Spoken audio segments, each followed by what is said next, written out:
అందరికీ నమస్కారం. అందరూ బాగున్నారా? నేను చాలా బాగున్నాను. ఈరోజు వీడియో అయితే లేడీస్ అందరికీ చాలా favourite video, shopping video. Last వరకు అయితే చూసి ఈ వీడియోకి అయితే లైక్ చేయండి. నా ఛానల్ని ఎంతమంది లేడీస్ చూస్తున్నారో వాళ్ళందరూ అయితే కంపల్సరీగా అయితే లైక్ చేయండి. మీ అందరి కోసం ఇలాంటి వీడియోలు ఇంకా చాలా చాలా అయితే అప్లోడ్ చేస్తాను. మీరైతే కంపల్సరీగా లైక్ చేయడం మాత్రం మర్చిపోకండి. తిరుమల వెళ్ళే వాళ్ళు లడ్డు తీసుకోకుండా వస్తారా? అలాగే తిరుమల వెళ్ళే లేడీస్ ఎవరైనా సరే షాపింగ్ చేయకుండా ఏమి కొనుక్కోకుండా ఉత్త చేతులతో అయితే వెనక్కి రారు కదా. తిరుమల మొత్తం ఓపిక్గా తిరగాలి, కానీ షాపింగ్ చేయడానికి ఒక రోజంతా సరిపోతుంది.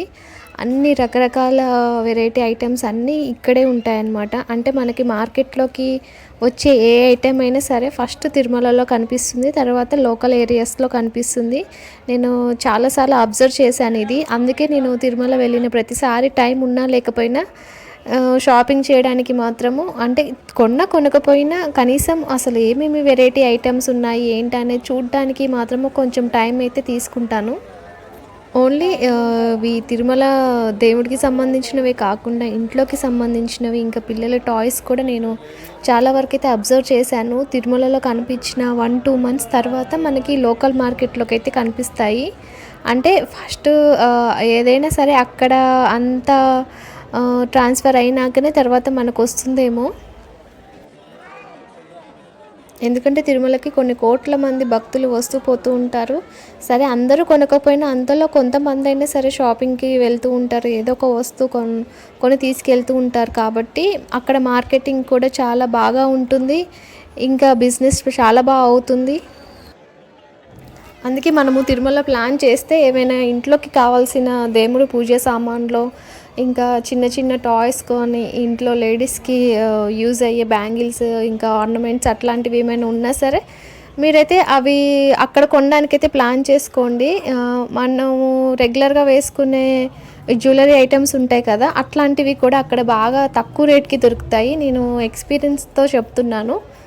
అంటే కాస్ట్ కొంచెము మనము బేరమాడి తీసుకుంటే మనకు చాలా తక్కువ కాస్ట్కే వస్తుంది. మనము అదే ఐటెంని మనము లోకల్ మార్కెట్లో మన ఇంటి దగ్గరలో ఉన్న షాప్స్లలో కొనాలనుకుంటే వాళ్ళైతే చాలా ఎక్కువ చెప్తారు. ఎందుకంటే తిరుమల అంటే ఎక్కువ మార్కెటింగ్ జరుగుతుంది కాబట్టి వాళ్ళు హోల్సేల్గా తెచ్చుకుంటారు, కాబట్టి రేట్ కూడా చాలా తక్కువ చెప్తారు. ఏంటంటే అందరికీ రీజనబుల్ ప్రైస్ అయితే చెప్తారనమాట. అంటే ఒకరికి ఎక్కువ తక్కువ అట్లా ఏం చెప్పరు. మనం ఒకవేళ రేట్ నచ్చక కొంచెం తగ్గించండి అన్నా కూడా వెంటనే తగ్గిస్తారు. తగ్గించామని ఇంకా మనకి మన ఏరియాస్లలో షాప్లలో కొనండి లేకపోతే వెళ్ళిపోండి అన్నట్టుగా ఏం మాట్లాడరు. తగ్గించమని వాళ్ళకి పడే రేటుని మనం షాపింగ్ చేసే ఐటమ్స్ కూడా క్వాలిటీ చాలా బాగుంటుంది. అంటే మనము తక్కువ కాస్ట్ కదా, క్వాలిటీ బాగోదేమో అనుకుంటాం, కానీ సూపర్ క్వాలిటీ అయితే దొరుకుతుంది అక్కడ. ఇంకా పూజ సామాన్లు, ఇత్తడి సామాన్లు అట్లాంటివి ఏమైనా కొనాలని ప్లాన్ చేసుకుంటే కంపల్సరీగా తిరుమల వెళ్ళినప్పుడు అయితే అక్కడ కొనండి. అక్కడ కొనడం వల్ల మనకేంటంటే తిరుమలలో కొన్న అన్న గుర్తు ఉంటుంది, అక్కడి నుంచి తెచ్చుకున్నాము అన్న వస్తువు స్పెషల్ ఉంటుంది, ఇంకా మనకి కాస్ట్ తక్కువ ఉంటుంది, క్వాలిటీ కూడా బాగుంటుంది. నేను తిరుమల వెళ్ళిన ప్రతిసారి ఏదైనా ఒక పూజ సామాన్లు అయితే తెచ్చుకుంటాను. అంటే ఈసారి ఈ దర్శనానికి వెళ్ళాము ఇది అనేసి గుర్తుగా తెచ్చుకుంటున్నాను. అంటే అందరికీ ఉన్న అలవాటే కదా, ఎక్కడైనా కొత్త ప్రాంతానికి వెళ్ళినప్పుడు అక్కడి నుంచి వచ్చేటప్పుడు గుర్తుగా ఏదో ఒక వస్తువు అయితే, అంటే అక్కడ ఏది స్పెషలో ఆ వస్తువు కొనుక్కోవడము అందరికీ అలవాటే కదా. సేమ్ నాకు కూడా ఆ అలవాటు ఉంది. ఎక్కడికైనా స్పెషల్ ఏరియాస్కి వెళ్ళినప్పుడు అక్కడి నుంచి వచ్చేటప్పుడు అక్కడ ఏది స్పెషల్ అనేది తెలుసుకొని దానికి సంబంధించిన వస్తువు అయితే గుర్తుగా తెచ్చుకొని పెట్టుకుంటాను.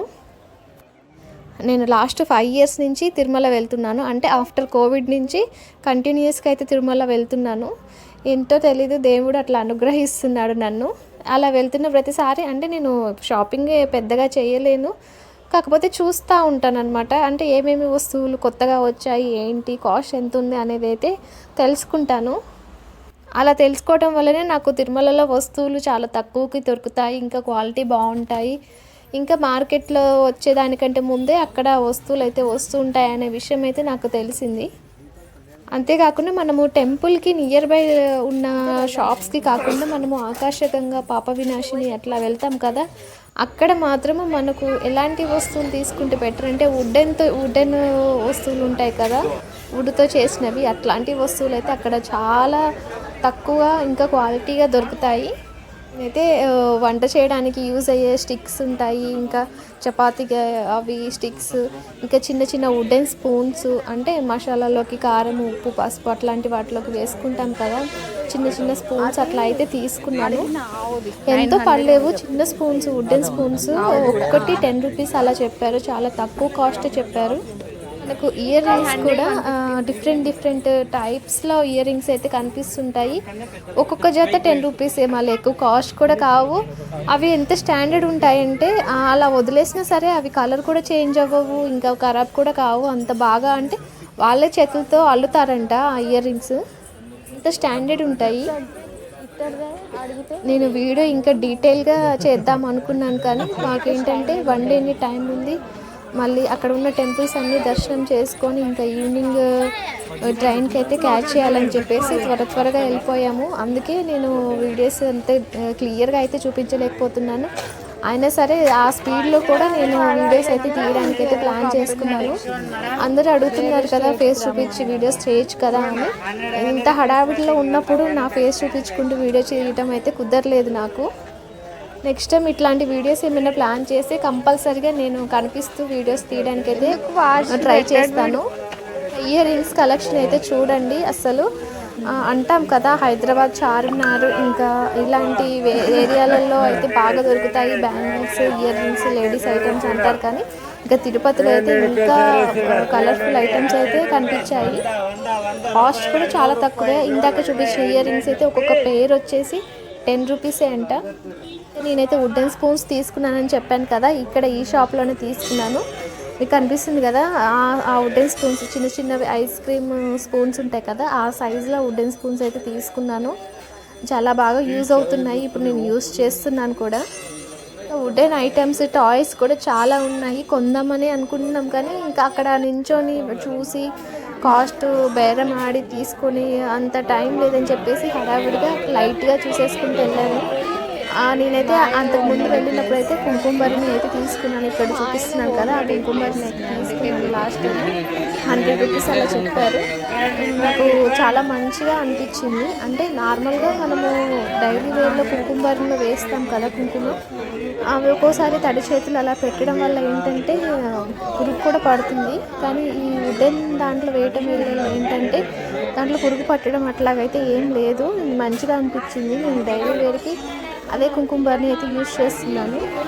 అసలు డెకరేటివ్ ఐటమ్స్ కూడా ఎంత బాగున్నాయి అంటే అక్కడ నాకు నిజంగా ఓన్ హౌస్ ఉండుంటే మొత్తము లగేజ్ అంతా నింపేసేదాన్ని, అంత బాగున్నాయి. వాటన్నిటిని డెకరేట్ చేస్తే ఇంట్లో ఎంత కలర్ఫుల్గా ఉంటాయంటే ఇంక చెప్పలేము. కానీ ఓన్ హౌస్ కాదు, రెంటెడ్ హౌస్. మనము ఎక్కువ షిఫ్ట్ అవుతూ ఉంటాము, అట్లాంటప్పుడు అవి ఇవి కొని పెట్టి ఇంకా వాటి మెయింటెనెన్స్ ఇదంతా రిస్క్ ఎందుకులే అని చెప్పేసి నేనైతే తీసుకోవట్లేదు. ఈ షాప్ దగ్గరే మేము కొంచెం ఎక్కువ టైం స్పెండ్ చేశాను, ఎందుకంటే నేను ఇక్కడ వుడెన్ స్పూన్స్ తీసుకున్నాను, నాతో వచ్చిన మా సిస్టర్ కూడా తీసుకుంది, ఇంకా మా బాబుకి కూడా టాయ్స్ అయితే సెలెక్ట్ చేయడానికి అయితే ఇక్కడే నించుని చాలాసేపు నించున్నాం అనమాట. దానివల్ల అయితే ఎక్కువసేపు వీడియో తీయగలిగాను. అంతకుముందు అయితే మేము వెళ్ళినప్పుడు ఇక్కడ ఉన్నాయి కదా కిడ్డీ బ్యాంక్ అయితే తీసుకున్నాము మా బాబు కోసము, వుడెన్ కిడ్డీ బ్యాంక్. ఇంకా దేవుడి చిన్న చిన్న విగ్రహాలు అంటే రాగివి ఇత్తడివి వాటితో చేసిన విగ్రహాలు అయితే ఉన్నాయి, అవి కూడా తీసుకుందాం అనుకున్నాం, కానీ కొంచెం కాస్ట్ ఎక్కువనే చెప్పారు. అంటే బేరం ఆడి తీసుకుంటే తగ్గిస్తారు, కానీ ఇంకా టైము సరిపోవట్లేదు, ఇంకా నెక్స్ట్ టైం వచ్చినప్పుడు తీసుకోవచ్చులే అని చెప్పేసి వచ్చేసాము. ఇంకా ధూపం వేసుకునేవి ఉన్నాయి కదా, అవి కూడా బాగుంది, అది కూడా ఒకటి తీసుకున్నాను, బాగా యూజ్ అవుతుంది. ఇంకా పైన తిరుమలలో కంటే మేము కింద గోవిందరాజు టెంపుల్ ఉంటుంది కదా, అక్కడైతే ఎక్కువ షాపింగ్ చేసాము. ఎందుకంటే పక్కనే రైల్వే స్టేషన్ కదా, ట్రైన్ టైంకి ఎగ్జాక్ట్ టైంకి వెళ్ళినా సరిపోతుంది అని చెప్పేసి ఎంతవరకు టైం ఉందో అంతవరకు టైం అక్కడే స్పెండ్ చేసాము. కానీ అక్కడ ఏంటంటే ఫోన్స్ వెళ్ళలేదని చెప్పేసి ఫోన్స్ బయటనే పెట్టేసాము, అంటే లాకర్లో పెట్టేసాము, కాబట్టి వీడియో తీయటం కుదరలేదు. కానీ అక్కడే ఎక్కువ సామాన్లు తీసుకున్నాము, అవే వాడతారు కదా. ఈ మధ్య అందరూ వెంకటేశ్వర స్వామి నించున్న విగ్రహం అయితే తీసుకుంటున్నారు. కొంతమంది అయితే ఇట్లా 7 శనివారాల రథం అనేది చేస్తున్నారు కదా, ఆ పూజలు అయితే పెట్టుకుంటున్నారు. కొంతమంది అయితే డెకరేటివ్ ఐటమ్ లాగా అయితే ఇంట్లో అయితే పెట్టుకుంటున్నారు. అంటే నాకు అంటే క్లియర్గా తెలీదు, అంటే అట్లాంటివి తెచ్చుకోవచ్చా లేదా, అంటే స్వామివారి విగ్రహం కదా, విగ్రహాన్ని తెచ్చుకుంటే మనము కొంచెం నిష్టగా ఉండాలి, పూజలు కూడా కరెక్ట్గా చేయాలి అనేసి అవన్నీ తెచ్చుకోవచ్చా లేదా అనేది నాకు డౌట్. అందుకే అయితే తీసుకోలేదు. మీకు ఎవరికైనా అంటే క్లియర్గా తెలుసు తీసుకోవచ్చు అని చెప్తే కింద కామెంట్లో చెప్పండి. నేనైతే నెక్స్ట్ టైం వెళ్ళినప్పుడు అయితే తీసుకొచ్చుకుంటాను. కాస్ట్ కూడా ఇంత ఏం లేదు, 100 రూపీస్కి అట్లా అయితే ఇస్తున్నారు. కాస్ట్ కోసం కాదు కానీ అంటే తెచ్చుకోవచ్చా లేదా అనేది డౌట్ అనమాట. అంటే దేవుడి విగ్రహాలు త్వరగా అయితే తెచ్చుకోకూడదు, అంటే మనము అన్ని పూజలు నిష్టగా ఉండి చేయాలి, ఇంట్లో కూడా నిష్టగా ఉండాలి అంటారు కదా. సో అందువల్ల అయితే నేను తీసుకునే డేర్ అయితే చేయలేకపోయాను. అంటే మీరు ఎవరైనా తెచ్చుకున్నాక మీకు అంతా ఓకే మంచిగానే ఉంది అని అనుకుంటే కింద కామెంట్లో చెప్పండి. నెక్స్ట్ టైం నేను వెళ్ళినప్పుడు తెచ్చుకుంటాను. ఎందుకంటే నా మనసు అంతా అక్కడే ఉండిపోయింది, తెచ్చుకుంటే బాగుండేది కదా, స్వామివారి విగ్రహం ఇంట్లో ఉంటే బాగుంటుంది కదా అనిపించింది, కానీ కొంచెం భయపడ్డాను. ఎందుకంటే అసలే మా ఇంట్లో జరిగే సిచ్యువేషన్స్ ఎప్పుడు ఏం జరుగుతుందో, ఎప్పుడు ఎలా ఉంటుందో అనేది టెన్షన్గా ఉంది. అలాంటి టైంలో నేను ఇలాంటి ప్రయోగాలు చేస్తే ఇంకా ప్రాబ్లము, ఇంకా నా వల్ల అయిందనే గిల్టీ ఉంటుంది. కాబట్టి నేనైతే ఏ ప్రయోగాలు చేయదలుచుకోవట్లేదు, అంతా సెట్ అయ్యే వరకు అయితే వెయిట్ చేస్తున్నాను. ఇంకా స్వామివారి దయ ఉంటే ఆయన నా దగ్గరికి రావాలనుకుంటే ఏదో ఒక రూపంలో అయితే వస్తాడు, ఆ నమ్మకం అయితే ఉంది. అంటే ఆయన విగ్రహం తెచ్చుకుంటేనే ఆయన నాతో ఉన్నట్టు కాదు, ఆయన నేను చేసే ప్రతి పూజలో నాతో ఉన్నట్టే. ఏది అంటే అట్లా మాట్లాడుకొని నన్ను నేను సంధాయించుకుంటున్నాను అనమాట. అంటే తెచ్చుకోలేదన్న ఫీలింగ్ నుంచి బయటకు రావడానికి ఇలా నన్ను నేనైతే కూల్ చేసుకుంటున్నాను. నిజంగా ఏదైనా వస్తువు, స్పెషల్ వస్తువు ఏదైనా కొనాలి అనుకున్నప్పుడు ఫస్ట్ అయితే తిరుమలలో చూడండి. తిరుమలలో అయితే కంపల్సరీగా అది వస్తువు అయితే దొరుకుతుంది. అంటే ఇంట్లో డెకరేటివ్ ఐటమ్స్ కానీ, దేవుడికి సంబంధించిన సామాన్లు, ఇంకా కిచెన్ రిలేటెడ్ అట్లాంటివి, పిల్లల టాయ్స్ అట్లాంటివి, ఇంకా లేడీస్ వేసుకునే జ్యువెలరీ అట్లాంటివి ఏదైనా సరే అక్కడైతే కంపల్సరీగా అవైలబుల్గా ఉంటాయి. ఒకవేళ మీరు దగ్గరలో ఇట్లా వెళ్తున్నామని ప్లాన్ చేసుకుంటే ఆ కొనేది అక్కడ కొనుక్కోండి, అక్కడి నుంచి తెచ్చుకున్నామన్న ఫీలింగ్ ఉంటుంది. కొంచెం తక్కువ కాస్ట్కి క్వాలిటీ వస్తువు దొరికింది అనేది కూడా ఉంటుంది కదా, అందువల్ల అనమాట నేను ఇంతగా చెప్తున్నాను. అయితే ఒక్కొక్క వస్తువు ఒక్కొక్క దగ్గర అయితే తీసుకున్నాను. అంటే తిరుమలలో ఒకటి, ఆకాశగంగ దగ్గర ఒకటి, పాప వినాశిని దగ్గర ఒకటి, శ్రీవారి పాదాల దగ్గర ఒకటి, అట్లాగా ఒక్కొక్క దగ్గర ఒక్కొక్క వస్తువు అయితే తెచ్చుకున్నాను. అంటే అక్కడి నుంచి తెచ్చుకున్న గుర్తుగా ఉంటుంది కదా అని. అలాగే కింద గోవిందరాజుల టెంపుల్ దగ్గర ఒకటి తీసుకున్నాను. ఇంకా పద్మావతి అమ్మవారి దగ్గర అయితే నేను ఇంకా చాలా స్పెషల్ వస్తువు, అదైతే నెక్స్ట్ వీడియోలో అయితే చూపిస్తాను. నెక్స్ట్ వీడియోలో అయితే నేను తిరుమలలో ఏమేమి కొన్నాను అనేది మీకు చూపించాలనుకుంటున్నాను. మీకు ఇంట్రెస్ట్ ఉంటే కింద కామెంట్ చేయండి, నేనైతే వీడియో చేసి చూపిస్తాను. ఈ వీడియో చూసినందుకు thank you so much. Thanks for watching.